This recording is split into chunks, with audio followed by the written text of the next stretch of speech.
राज्याच्या पोलीस दलाची मान खाली जाईल अशी धक्कादायक घटना आता अकोल्यात समोर आली आहे।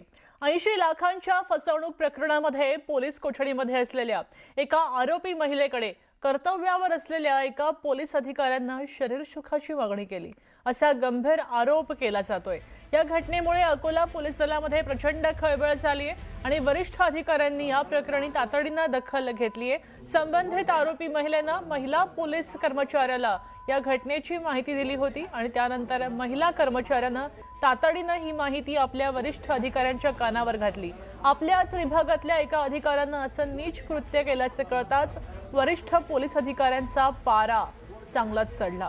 माहिती मिळताच वरिष्ठांनी थेट सिव्हिल लाईन पोलीस ठाणं गाठलं आणि तिथल्या संबंधित पोलीस ASI ची चांगलीच कान उघडणी केली आणि त्यांना सर्वांसमोर झापल्याचंही समोर आलेलं आहे।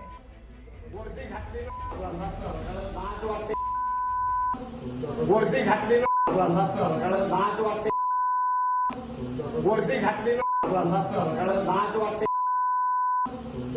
घातली